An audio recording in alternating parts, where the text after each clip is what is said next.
Di samping saya pengurus nasional API, ketua pembina YLBHI, itu dalam dunia bantuan hukum, saya juga koordinator Kartini Asia Network. Itu jaringan kerja antara aktivis dengan orang di akademisi, ya, berkenaan dengan isu-isu fundamentalisme, violence against women, globalisasi, seksualitas, dan masalah pengembangan studi perempuan. Nah, obsesi saya itu membuat Kartini Asia Institute, di mana itu semacam sekolah bagi perempuan-perempuan aktivis dan birokrasi, supaya kalau nggak match gitu, bertentangan terus, mau kemana kita menuju, itu malah sibuk dan capek menghadapi pemerintah atau birokrat yang tidak seperspektif dengan kita. Maka jalan keluarnya adalah yaitu short cost untuk para birokrat dan aktivis, supaya punya pemahaman yang sama tentang isu-isu perempuan. Tapi itu obsesi yang mungkin jangka panjang dan sulit, harus ada kerjasama dengan universitas atau apa, karena bukan gedung yang saya maksud, itu adalah ide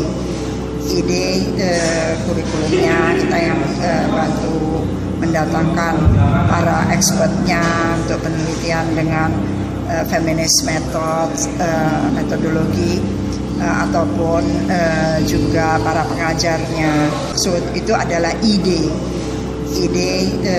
kurikulumnya. Kita yang bantu mendatangkan para expertnya untuk penelitian dengan feminist metodologi, ataupun juga para pengajarnya. Nah, tapi saya juga ingin ada semacam rumah baca perempuan gitu, supaya dia kritis membaca situasi sosial politik di komunitasnya. Jadi itu di tingkat grassroots. Nah, rumah baca itu bisa ditingkatkan misalnya dengan membaca buku-buku penting untuk perempuan, seperti misalnya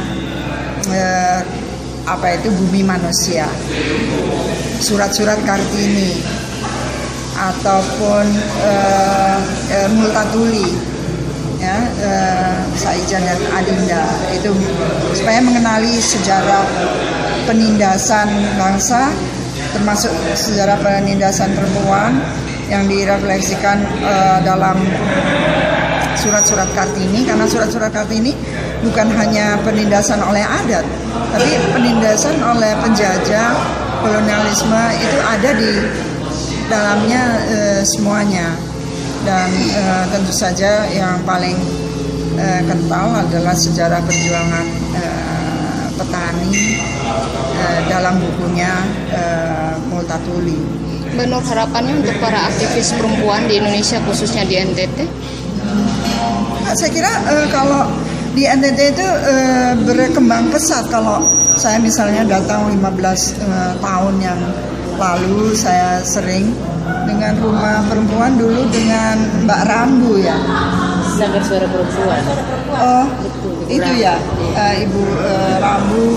Kita ada pertemuan juga tingkat Asia, waktu itu Wadah yang memfasilitasi saya mengenali di situ.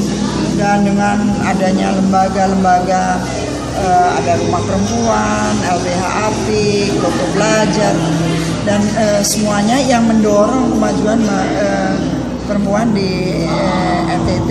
Bahkan ada perwakilan perempuan di DPD. Harapannya perempuan NTT bisa mengisi posisi-posisi strategis, tidak saja di level NTT, apakah itu DPRD ataupun di pemerintahan, bupati dan lain sebagainya, tapi juga di level nasional. Untuk aktivisnya, ya, aktivisnya harus mengambil posisi-posisi itu, karena dengan bekal pengalaman sebagai aktivis itu jauh lebih mudah dalam mentransformasikan pengalamannya sebuah kebijakan.